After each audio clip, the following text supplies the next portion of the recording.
There's nowhere you can be that isn't where you're meant to be.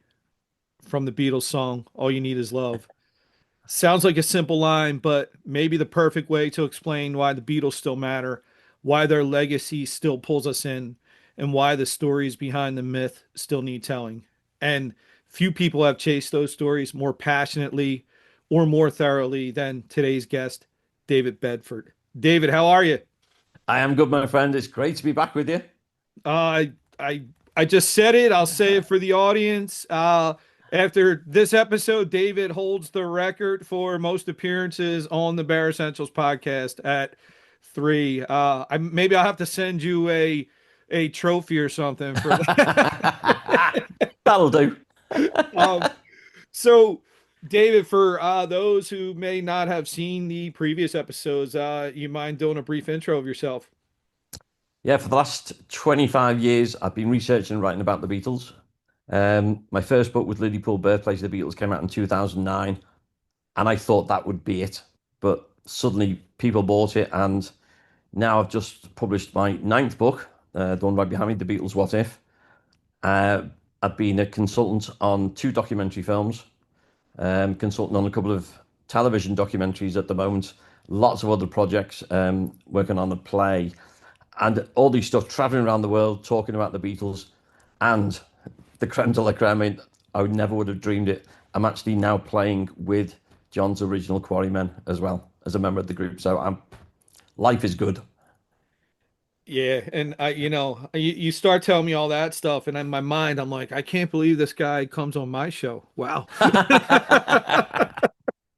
Well, listen, I appreciate it. I'm looking forward to, as always, a very good conversation with you because, I'll say this first segment, I called it Why the Beatles Still Matter. They still matter to me. I was, raised listening to them in the living room as my mom would play them. So they always play a special part in my own life. So you've spent years, as you mentioned, digging into the real story behind the Beatles. What keeps pulling you back in? Because I believe there's no such word as definitive when it comes to history. And so no matter how many times I think I've found the last thing, there's always something new to find out. And you'll never know. And it's one of the great things of being in Liverpool is that all this history is always around. So I was giving a talk only a couple of weeks ago at a local group, some pensioners, and obviously they're the first generation. And there's only about 20 of them there. And I'm just telling like the research, what I found out. Three people out of that 20 had a direct connection to the story of the Beatles. That is why you'll never, ever know absolutely everything. And there's always something new, always somebody else whose name will crop up. And I think, right, I've got to go and find that now. So it always is a challenge. And I love the fact that it is still a challenge and trying to find new people to speak to. So it's got a better understanding of the story. Yeah, well, I feel fortunate for someone like yourself who continues to chase that story and tell that history because I know every time I speak with you, it's always for me something that comes up that I'm like, wow, I never knew that. So I think we need people like you because I think they were that important to the world that Yeah. their story still needs to be told. Is there a moment in the Beatles' history that maybe feels even more relevant today than even when it did when it had happened? Oh, I think so. I think one of those most significant things they did, which was take a real stand in the US when they refused to play to a segregated audience. That was huge, absolutely huge. To make that stand, to think it didn't matter to them if they were told you're not going to play, then they just said fine. But the fact they had it written into the contract of wherever they were going to be playing on the US tour that they would not play to a segregated audience, that was massive. And that still seems as relevant today as it did going back 60 years. And it's a huge moment in pop history. And it's trying to understand why that's the bit that's been chasing me the last few years. I've been tracked down. Why did they make that stand? Why did they feel they had to? And because the area I come from, the Dingle, uh, is where Ringo's from. That was a very cosmopolitan area, and still is now. And that's where the Liverpool's black population have always lived. And I think we got the oldest black population in Britain was established in Liverpool because of being a seaport. And finding out more about Lord Woodbine and his role with the Beatles, that he was a guy who was co-managing the Beatles with Alan Williams in 1960, and he was going around introducing John and Paul to the local black musicians. And those, what were nominally black clubs, were actually an audience of 50-50, black and white, Hmm. in those clubs. And it's the black music, as we know, has really driven the Beatles in those early days. And I think when you connect that and think a lot of the music they were covering were from black American artists, and they were hanging out with black musicians in Liverpool in clubs where there was no segregation. The whole concept of, hang on, we love Chuck Berry, we love Little Richard, and all these other artists that they loved, and I thought, we do not understand this concept of blacks and whites being segregated. Hmm. And I don't think enough people have asked the question why. They just accepted that they made that stance. But I think that is as relevant now as it was back then. And there you go. I honest to God, I never knew that or had it told to me in that way. I never knew that. I'm glad you brought that up today. That's really interesting and again really important. So I'm glad. I always feel like I'm again learning something new and we're breaking something new here on these episodes with you. So that was really good answer.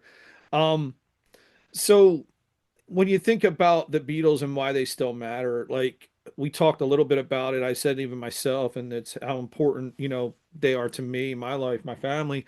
Why do you think the world in general still obsesses over four guys from Liverpool when the world is just continuing to change and is so different from that time?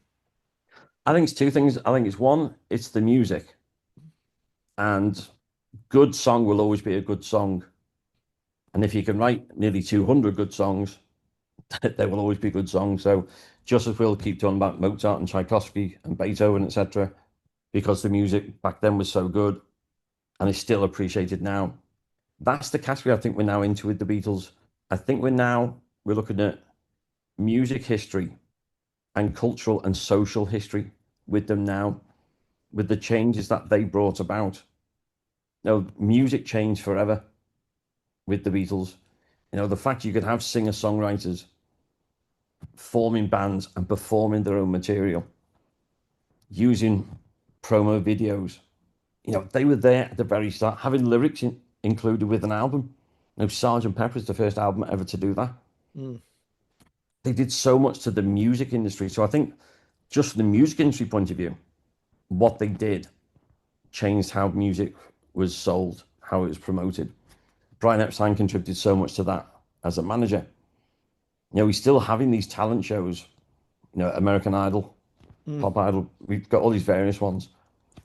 People like Simon Cowell have learned from Brian Epstein, from what he did back then. And I think if anybody wants to look at how to market musicians, look at the model that was created in the 60s, because that still works. Yes, you can look at social media, but that's just a different form of media. Those guys who, like Tony Barrow, who were writing the sleeve notes and the press releases, nothing much has changed since then, Mm. but they were being like the first to do so much of that back then. That is definitely still relevant. Yeah, and you know what I love? I love as you're speaking and giving your answers, it's almost like I'm going back in time to those, I was born in 72, so a little bit after, but like, I mean, it's still, I feel like my mom kind of made it feel like I was still at that point, and I just hearing you speak about it and the history of it, it really takes me back. You had mentioned about some how much they influence music. I knew I was going to be speaking to you. I heard something on the classic rock station the other day. They were playing something by the Beatles, and I never knew this, but it said that they were influenced by a James Taylor song for that song, and I just thought that was interesting too, because how much they influenced everyone else. And when you hear, you don't really think about, if any of those singer songwriter types back then influenced them. It's just amazing, amazing stuff. In this next segment, I want to talk about some of the truth myth, some of the burden of their legacy. Um, you describe your work as having, and I love this word because I'm a data guy. I love this word. You describe your work as having a forensic approach. So, how do you balance the research with the myth making that fans still really want to believe? uh, Having grown up reading Sherlock Holmes, Mm, right? Okay, I, I was obsessed and still am. From literature point of view, Arthur Conan Doyle's Sherlock Holmes, to me, just the greatest bit of literature ever. So films, whether the old films, the new versions, whatever, I love detective stories. So my mind has always worked like that, and learning more and more how to be a historian. So I'm never a trained historian, and having to learn those skills, that's been fun. And saying, okay, what is evidence? What can be corroborated? And it's almost trying to learn from these modern homicide detectives and the skills that they apply to a police investigation. mm, And some of the great things they'll talk about is like, okay, if you've got a few witnesses, don't let them talk to each other. Separate the witnesses and get each individual statement. And if there's four eyewitnesses and they all differ, that's a good thing. Because if all four of them say exactly the same story, word for word, there's been collusion. mm, And I thought, okay, I get that. And so when I look at something like The Day John Meets Paul, and I've got Paul's version, John's version, the versions from the Quarrymen. So we've got, I think in total, about 7 or 8 eyewitness testimonies, and they don't all agree. And that is fantastic because you can find like 80% of what's there. Everybody agrees with the same thing. Okay. We know the core of the story is right. It's just that the secondary details mm. may differ, and that's fine. And it's also okay if you can't get to 100% because that's history. But what you then look for is, and this is classic for any historian, is when you read an interview, one, how close are they to the story? Were they a first-hand eyewitness or are they second-hand? How close to the original story are they telling you what happened? Has it changed over time? And the key one is there a bias from the eyewitness? And one of the things that you find over the years is so many people, because it is the Beatles, want to make more of their role in the group than was actually real. So that is also good. And then also thinking, okay, who are the worst eyewitnesses to Beatles history? And I tell you, the names are John, Paul, George, and Ringo, because it was happening to them. Mm. So they are the most unreliable of the eyewitnesses because, like you say, they're in the eye of the hurricane. Everything was spinning around them. They couldn't keep track of what was going on. Mm. They had no idea. So you try and speak to or get the accounts of those who are closest to them and then look to corroborate it. And there's a number of times where the accounts that John Paul George and Ringo will quote something, they will be wrong, which is fine. And so I don't have a problem with that. It's then when people accept, well, if John Paul George and Ringo said it, it must be fact. Mm. That's the first mistake. Don't accept it as fact. Challenge it. And that's what I like to do. Man, and I have to second you on upstairs on my nightstand is the complete Sherlock Holmes There you sitting go. there. I again taking me back. I remember in grade school we had to pick a town to do a project on. I chose London at the time, and I had put stuff in there about the Baker Street irregulars Yeah. and stuff like that. So, no, really, really cool to listen to you talk about that.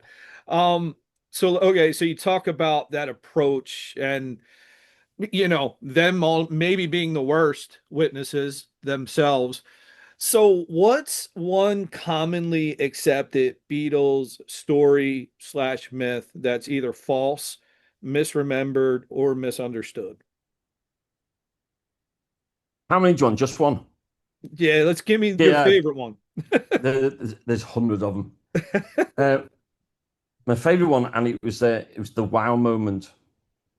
And having been doing this, since like 2000, was when I was working on the book called Finding the Fourth Beatle about, and I thought, how many drummers had there been? So I ended up in the book between 1956 and 1970, 23 drummers had appeared in the story. But that's not accurate, unfortunately.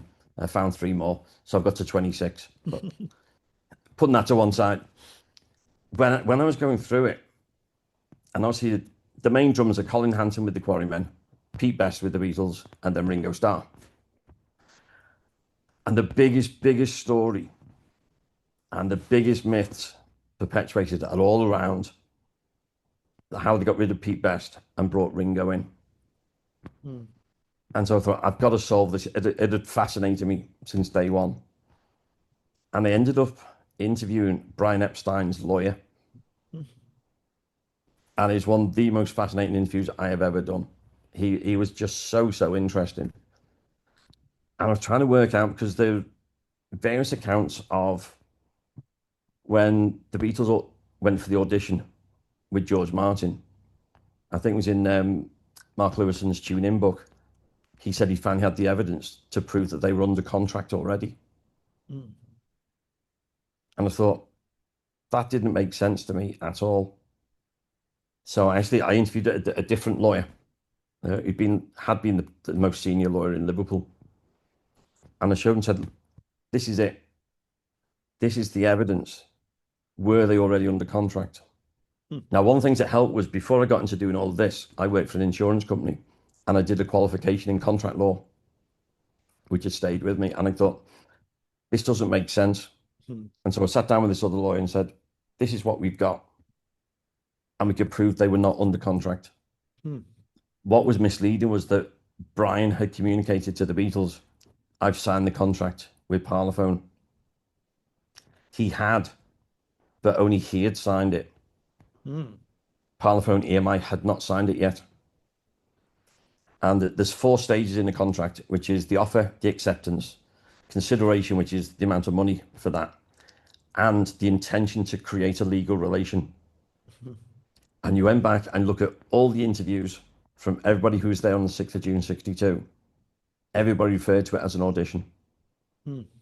And then finally we found, it was actually from one of Mark Lewison's books, the letter from EMI, which was handed to George Martin at Parlophone saying, this contract has now been signed, which was, I think, was the 18th of June. So we know on the 6th of June, they were doing an audition. They were not under contract at that point. This is the day that spells the end for Pete Best. Hmm. Now, there have been that many myths over the years. Pete Best didn't fit in. He couldn't play drums. He wouldn't get the haircut. His mother, Mona, was always arguing with Brian. There's all these different reasons put forward. I thought we've got to get to the bottom of this. Then you find what George Martin says on the day, which was to Brian Epstein, said to Brian, if I give you the contract, and it's a big if I give you a contract, I'm going to bring in a session drummer. Hmm. Your drummer, Pete, can't do what I want in the studio. Now, that was normal practice Hmm. back then. Brian didn't know that because Brian sold records. He wasn't in the recording business. So when Brian tells John, Paul, and George that George Martin doesn't think Pete's good enough to play on the record, they decide, well, if the producer says this, and this is the last chance we've got of a recording contract, we're going to have to change our drummer if we get the contract. Mm-hmm. So this is when I then speak to Brian's lawyer, and he said, yeah, after that audition, Brian came to him and said, the boys are thinking we might have to change the drummer. How do we do that? And the advice was, under UK law, John, Paul, George, and Pete are a partnership.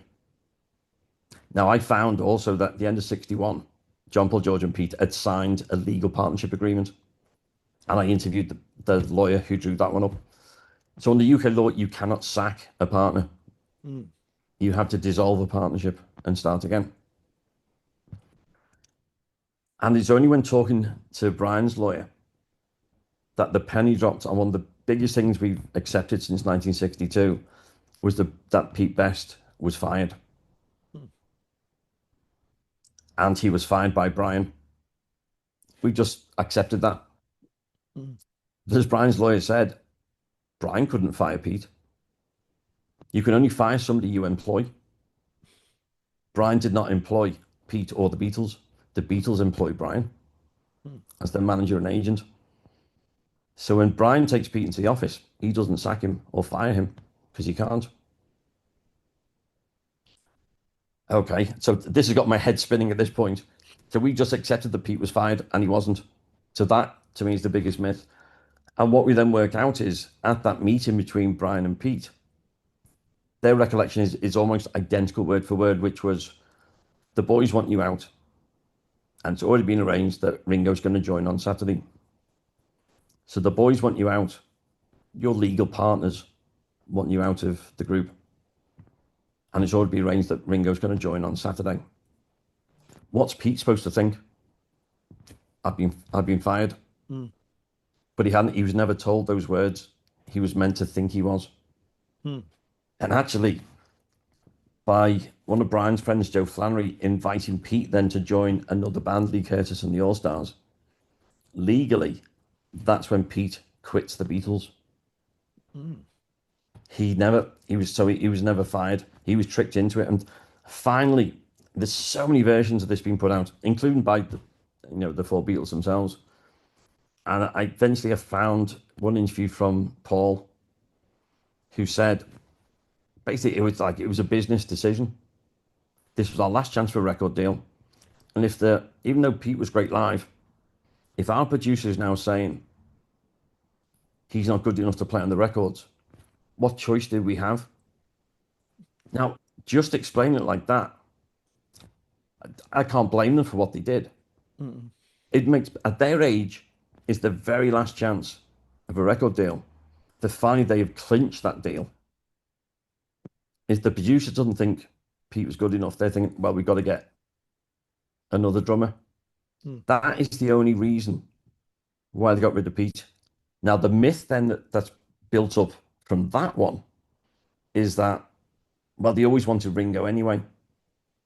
And it was always going to be Ringo to replace him. And really what happened was they wanted Pete out for all those reasons I said before, and to get Ringo in. That also never happened. They were completely separate decisions. The first one was, as I've just been saying, now we've got to replace our drummer. The next stage is they drew up a list of drummers. What I then discovered was there were 4 drummers asked to replace Pete. 3 said no. Ringo was the guy who said yes. And one of those guys who was asked, Johnny Hutchinson, was the best drummer in Liverpool. And he was asked the day after Ringo was offered the job. Now, we don't know what that means of what Ringo was offered. But if Ringo was made the offer on a Tuesday, Pete was brought into the office on the Wednesday, given the bad news by Brian. That night, the Beatles were playing in Chester, supported by the Big Three, the group that Johnny Hutchinson played drums with. So because they had no drummer, Brian asked Johnny Hutch to sit in with the Beatles, which he did. And it went down really, really well. So after that gig, Brian Epstein with Bob Wooler, the cabin DJ, approached Johnny Hutchinson and said, "That was brilliant tonight. We'd like you to become Pete Best's replacement in the Beatles." Hmm. And Johnny said no. He turned me down, Hmm. which he never regretted. I became good friends with Johnny. Um, Never regretted it. He liked the music the big three were creating. He didn't like the sound the Beatles had. Hmm. So there was nothing against them personally, said, but he was happy with his band. So that is, I think, is the biggest myth and the biggest myth-making moment in Beatles history. Hmm. For virtually any of the years from 56 through to 70, you can be pretty sure what happened. Suddenly, in the summer of 1962, all these different variations are thrown out there to make it so nebulous. Well, hopefully nobody will quite find out what really happened. And so that drove me for years. And that was the wow moment Hmm. when I realized what had happened.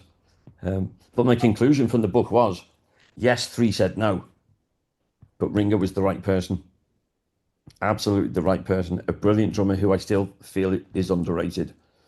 So the right person always joined the group at the right time. Hmm. You just got to get the history right. That's all I want to do. Wow. That yeah, no, that's fascinating to me. Thanks for all the details and explaining it the way you did. Um, what makes a lot of sense to me though, hearing that story now, when I hear from a musical perspective, and I agree with you, I think Ringo is underrated. When you hear other musicians talk about Ringo being underrated, the one thing I always hear that I think is really constant among them is how Ringo doesn't overplay. It's not about him. He plays the Yeah. notes. But what makes a lot of sense here in your story now, though, is because when you hear that the reason they have to replace Pete Best is because they don't think he's good enough for a studio. I feel like Ringo, hearing the way he's described, he is perfect for the studio because he's gonna be what they need in the studio and and obviously live. But no, it makes a lot of sense. That's actually fascinating stuff. And hey, Dave, I give you credit for chasing it down the way you do, though. That like all the ins and outs. Now, listen, I'm sure there's other myths, right? I guess what I wanted to ask you though is being the historian, taking the approach you take, has there ever been any that you kind of were like, ah, you were disappointed when you found out the truth? And did it ever weigh on you to say, God, I don't really know if I want to reveal that. It's gonna disappoint a lot of people. I think that's something I got over very, very early, um, because I had to think, I've started this as a fan, trying to find out the truth. And there are some things normally connected to John where you think, ah, that's not good. But it's history. Um, and I mean, there's some things that went on in Hamburg. And I'm not interested in tabloid sensational stuff. That stuff doesn't interest me. Um, but it's one, particularly with the most recent book, the Beatles What If, going through key moments in Beatles history and realizing how things could have changed. And one of those really big ones was June 1963. So the Beatles now have got number one album, number one single. They're touring the UK, and they're becoming the new darlings of the press. And then at Paul's 21st birthday party, John gets blind drunk and slaps and punches Billy J. Kramer's girlfriend, and then beats up Bob Wooler and puts him in the hospital. It was that bad. Now, that only made the inside pages of one of the national papers. That was it. Imagine that today. If a key member and the acknowledged leader of the top group in the country has gone out blind drunk and beaten up, somebody who is a friend of theirs, who's close to them, and has been pulled off them because it was that violent, then that would have been across all social media, all the newspapers, TV news around the world. There'd been court cases, there would have been all kinds of stuff. That could have killed the Beatles' career there and then in June 63. But thankfully, it didn't because we don't have the same media coverage. And they got away with that one. But there was definitely certain aspects, particularly of John's character, which are not great. But it's still history. Um, but then I don't just accept there's a story and that's it. So when we did the documentary film in 2018, Looking for Lennon, it was trying to understand what led that guy to commit that act at Paul's 21st. And then once you understand the traumas of John's childhood and why he drank, because he hadn't resolved any of those traumas. I'm not excusing anything he did, but it does help in understanding why he did it. But that would never stop me from writing about the history. And possibly the biggest one, going back to the myth thing, was finding out that Johnny Hutchinson had been offered the job after Ringo.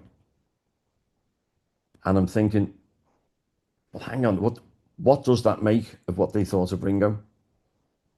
When you find out 3 other drummers were approached, and this one guy was asked after Ringo being offered the job, does that really look at Ringo and make him look, well, maybe he was lucky after all, which so many people have said. But I think, no, it's the history. I cannot shy away from telling the history.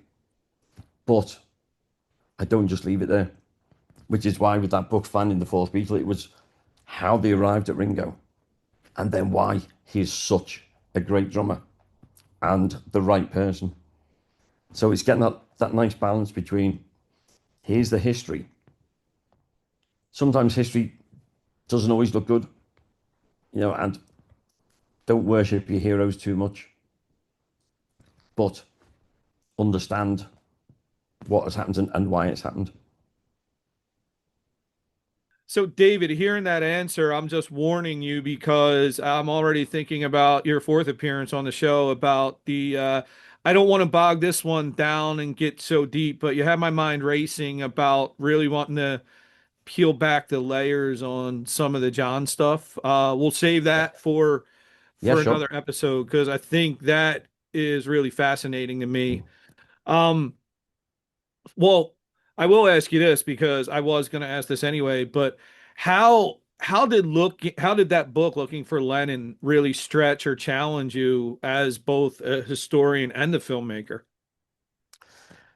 It was interesting because when I was brought in to help make the film, I was brought in as the historian. So really it was looking at how are we going to tell this story differently to what's been done before, and can we?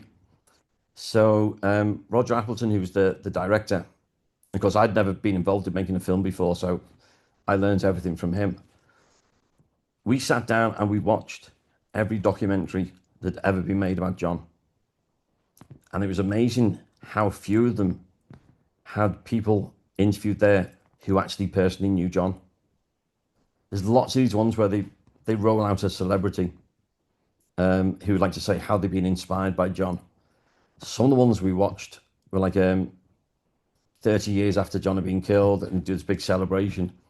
And they'd interview a pop star who's maybe in their early 20s who hadn't even been born when John was killed.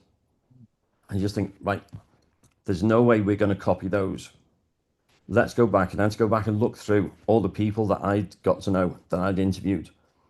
And is there anybody else we could speak to who knew John? So our decision was, apart from historians to give the context, the only people we were interviewing were those people who actually personally knew John Lennon. And that was not easy to do. But it meant speaking to those who really knew John best.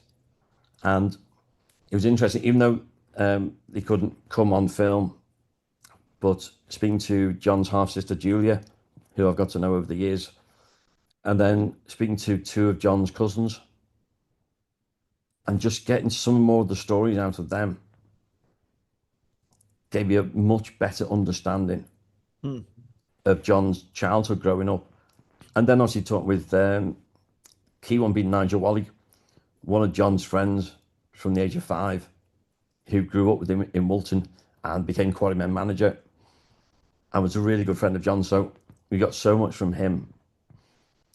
Then, of course, the guys from the Quarrymen who were there, so we got the musical story from them. So we were able to get stories about John from school friends from his primary school at Dovedale, where he started when he was age 5, and people like Michael Hill, who went through Dovedale with him and then went to Quarrybank with John. And Michael, great story. His story was so good, I helped him publish his story about knowing John. He introduced John to the music of Little Richard, Hmm. which John said is one of the most important moments in his life. So it was speaking to people like that, a number who'd never been interviewed before for a documentary, and just putting these stories together. And they weren't all positive stories about John, because at school he could be mischievous at Quarrybank. He could be a bit more than mischievous at other times as well. But getting to know the real John Lennon and then looking at those psychological traumas that happened to him, being taken away from his mum when he's 5, losing his Uncle George, who'd become his father figure when he was 14, getting close to his mum and losing his mum when he's 17, getting close to Stu Sutcliffe, who drops dead at the age of 21, and then having all this mania, all this fame, all the girls, all the money, which he thought would bring him happiness, and he didn't. And so what I wanted to do was to finish the film with the song Help as John wrote it. And we just got a local musician from Liverpool, just had him and his guitar, and asked him to sing it as John wanted it. And honestly, it's a completely different song. And you hear the cry for help from John. So that became a fascinating story. The more people we spoke to, the closer we got to knowing the real John Lennon. And I don't think it could be equaled or bettered, because since we did that all those years ago, we've lost some of those people who were in it. Hmm. So it was one of those moments in time. We had to do it then. Hmm. Wow. Well, I'll say this from my perspective. I think, what I hear when I read, I think probably the real John Lennon is closer to the real all of us, because he kind of, to me, out of all of them, wore his demons for the world to see. And again, like you said, you uncover sometimes things you don't approve it. You may not even like it, but I don't think we can ever deny one thing about John is that he was who he was. And I don't think he ever tried to hide it or No. shy away from it. And I always respect that from him. Mm. So, David, what I wanted to ask now is in this part, and I've been excited to ask this because you've been so gracious to come on this show now again for the third time. I had to do this because I think all this talk about the Beatles. Now I wanted to talk about, this segment is when your passion becomes to your work and then it's your passion and you're living your dream. Let's talk a little bit about you now playing bass and singing some for the Quarrymen. It's amazing. So last weekend we were away in a seaside town here called Felixstowe, and we were playing there, and it was great. And the reason it came about was quite funny, because obviously I've got to know the guys well over the years. Colin Hanson, the drummer, he lives just the other side of Penny Lane to me, so we see each other on a regular basis anyway. So I got to know them, and a friend of mine from Germany, when I'd written a book called The Country of Liverpool, Nashville at the North, telling the country music roots of Liverpool and the Beatles, he asked me to go out to Germany and to do a talk about it. And he thought it worked well if Rod Davis from the Quarrymen would go and do his talk on skiffle music and the origins of the Quarrymen. You know, great idea, works absolutely perfectly. And then I got a phone call from Rod, and he said, I've just been talking to Wolfgang, our friend in Germany. And he says, last time you were over there with him, they just gave you a guitar and you were singing songs together. I said, yeah. You never told me you play guitar. I said, oh, it never came up. So he said, well, are you doing any songs with your talk? I said, yeah, I think just throw a few in. He said, should we do some songs together then? I said, okay, I'm up for that, of course. Problem being is that Rod lives on the outskirts of London. I'm up in Liverpool. So we're 200 miles apart, and there was no chance to rehearse. We tried to rehearse over Zoom, and it doesn't work because there's a time lag. Mm. And so we just came up with a list of, I think, about 10 songs, and we decided who was going to take the lead on each. And we just made it up on the night. And we had so much fun. It was brilliant. And we got asked to go back and do that again. So then Rod then said to me, we're going to be opening the bandstand at Strawberry Field. Would you like to come and play guitar with us? I said, uh, do I have to think about that one? Yeah, yeah, of course. So I said, yeah, yeah, definitely. And then about 2 weeks before that gig, Chas Newby, who was playing bass with the Quarrymen at the time. Now, he was a guy I'd uncovered when I was writing Liverpool all those years ago. And Chas was the guy who played bass guitar with the Beatles at the end of 1960 when Stuart Sutcliffe was still in Hamburg. So I got to know Chas really well. So he'd been playing with the Quarrymen for quite a few years. He'd had a fall just a week or two before the gig at Strawberry Field, and there's no way he could play. So Rod got in touch and said, I know you're going to play guitar, but can you play bass? I said, yeah, yeah, I can play bass as well. Right, you're on bass. So I then had to relearn everything on bass. And then my debut with the Quarrymen was opening the bandstand at Strawberry Field in front of dignitaries, including the Lord Mayor, Mike McCartney, Frida Kelly, all kinds of dignitaries there. So there's no pressure whatsoever at all. I was terrified. I was terrified. And then, since then, so I've been playing for like 2.5 years. Now we've been out to Germany several times, been around the UK. We're going to Hamburg in August. This is just weird, but with the Quarrymen, I'm going to be playing at the Kaiserkeller, where the Beatles played in 1960. And then for International Beatle Week, we're playing at the Philharmonic Hall in Liverpool, which is the stage where Buddy Holly played in March 1958. We played at St. Peter's Church Hall, where John and Paul met. We played at the old Quarry Bank School on the original stage, which was the first performance of the Quarrymen back in 1956. It's just, Mm. it's surreal. It really is, because we have such a laugh together. And now so there's Colin Hanson, the original drummer, Rod Davis, who was the original banjo player, plays guitar. I play bass. And then on piano is Henry Dufflow. Henry's dad was John Dufflow, who played piano with the Quarrymen in 1958. So that's a lovely family connection for him there. So Mm. it's the four of us, and it is just so much fun. I can't believe it. So it's just great.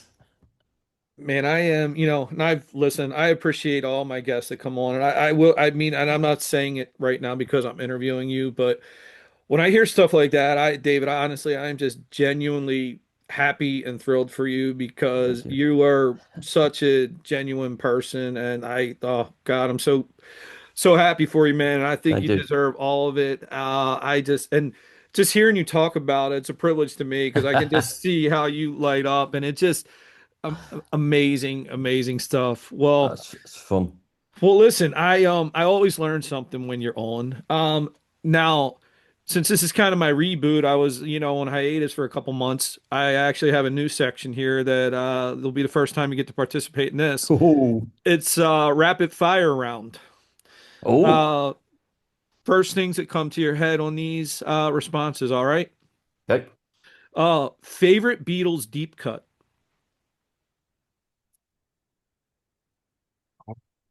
Wow,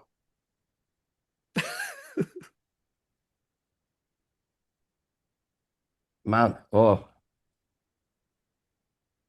I don't know what to respond to that. What would you say would be yours? Just give me a moment to think.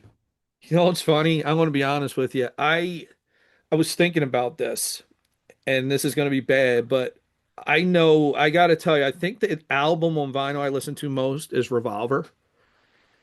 And there's some songs on Revolver that I think aren't as well known, and I'm probably not as well known, but I enjoy when I go through the album.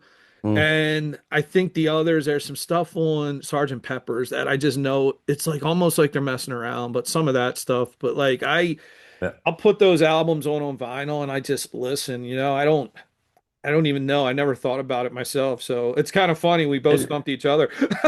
yeah, it is like that because often when I'm doing my Beatles tours, we ask people top three Beatles songs, favorite album, and do you know the weird one I listened to again and I thought, man, I haven't listened to that to ages. Hard Day's Night soundtrack. Mm, okay. Go and listen to that one again, and that was because it was the 60th anniversary last year. Mm. We went to a screening downtown in a cinema. And that's the first time I've ever seen it on a big screen Oh wow. because I've always just watched it, it was either on TV or on DVD or something. And I'm watching that thinking, I've forgotten how good that soundtrack was. Mm, And nobody ever mentions that as a favorite album. And I went back and played that. And the song I absolutely loved from that was If I Fell. mm. Okay. So, Now, okay. yeah. Yeah, you know what too, when I get finished up here with you, I usually for my lunch break, I usually take a little like 1 to 2 mile walk. I am going to put that on my headphones as I'm walking. Good Good stuff. man. Um, okay, so out of the Beatles, John, Paul, George, Ringo, right now today, who do you think you most identify with? Ringo. Okay. Be Ringo because being from the Dingle, where Ringo is from, having gone to the same school he'd gone to. And I think because it's not exactly the same, but he came to the Beatles story later on and became part of it. Hmm. I've suddenly arrived in the Quarrymen story very late on. And I just think when you look at Ringo with the sound of the Beatles, he was having so much fun because he was there and I'm having so much fun. And I never intended or ever wanted to be a professional musician. As a teenager, I think, oh yeah, you get into bands, think, oh, wouldn't it be great? And think, the more I've learned about what happens to bands when they're professional, I'm so glad that never happened to me. But I'd love his approach to life. And I'd also like to be as fit as him when I get to his age as well, please. You know, Amazing thing you just brought up there because, as I've dedicated my life now to trying to be better in health, every time I see Ringo, I'm kind of like, man, I mean, obviously you got Mick Jagger still running around, but like when I look at him, when I look at the Stones, I look at their youthful what they still do now. I think it's related. I don't think it's related to healthy living. I think they're the exception to the rule. I think Ringo Definitely. actually has dedicated himself to some healthy living, but now that's good stuff. Now I'm really interested for this one because who do you think is the most overrated, talked about person in the Beatles universe that is not one of the Fab Four?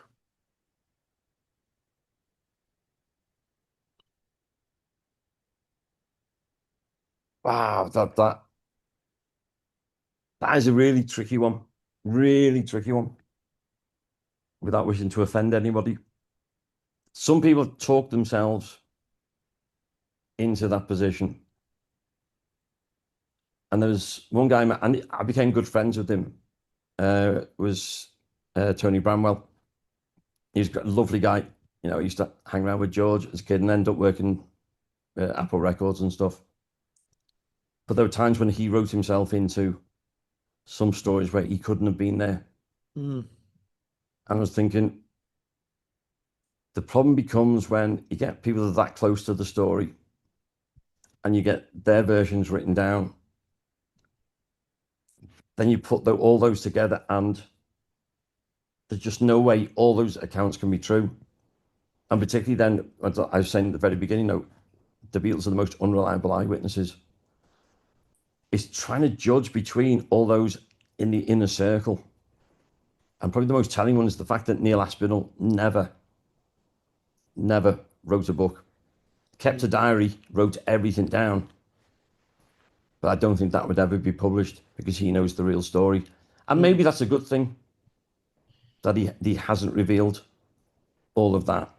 mm, There's certainly been some authors, and because the worst one was Albert Goldman when he did that almost written assassination of John with his, the secret lives of Lennon, which was horrible. And they're the people that get me the most, who go and get a book deal, have to put something sensational in just to make money off it, mm, and weren't there sensationalist and make stuff up. mm. That really makes me angry.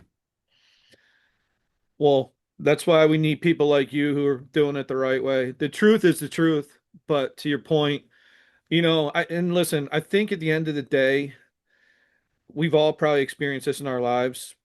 You do something, you're not proud of it, you own up to it. People are really more likely, once they know the truth, to kind of cut you some slack.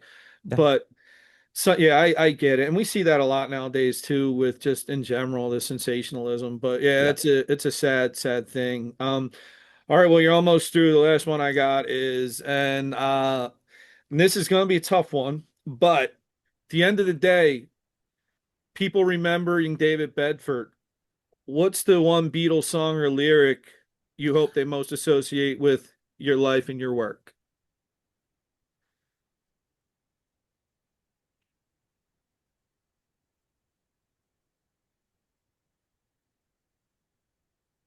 I hope it would be something that relates to in my life, because what's always been my passion has been about Liverpool and the people and the places.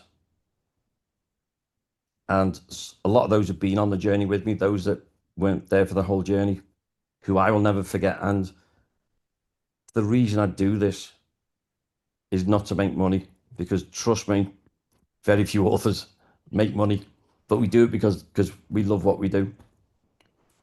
So I think that there are places I remember, and hopefully, to paraphrase a book that Angie McCartney's just brought out, which is There Are Faces I'll Remember. My hope would be, don't remember the face. That'll give you nightmares. Um, but I just hope, as a paperback writer, dear sir and madam, will you read my book? Man, I'll tell you what, for rapid fire, you had a nice poignant response there. People are going to think that I fed you that question prior. That was such a good answer. Can Um, guarantee you didn't. yeah, no, David, it's always a pleasure to have you on. I just again, I continue to learn from you, and I thoroughly, as you can see, enjoy when we discuss this, the Beatles.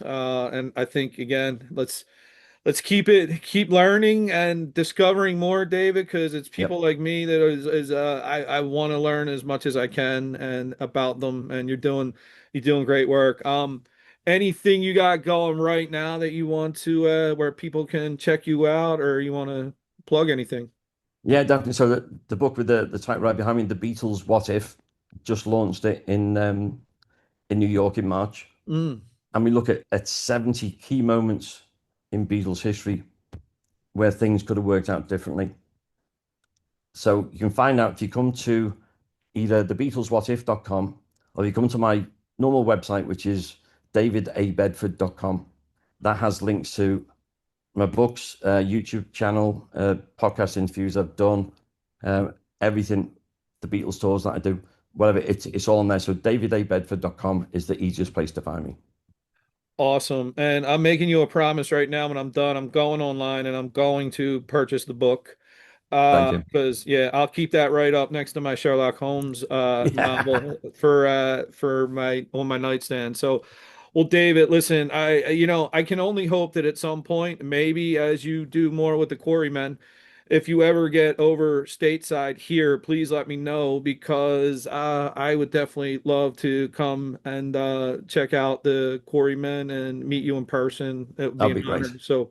So thanks again. And everyone, I hope you enjoy this as much as I do. Again, this is one that I know I indulge with because it's just such I just love it. So I feel more like this was more for me than for sometimes the audience. Actually maybe for my mom. She's a fanatic. So yeah, so mom, for you, me, this is definitely for us. And I hope everybody else got to enjoy it as much as I did. So David, thank you again, and thank you everyone for tuning in. I really greatly appreciate it. Take care, This has everyone. been the Bye. Bare Essentials. Thanks for listening. And remember, never hibernate on your goals.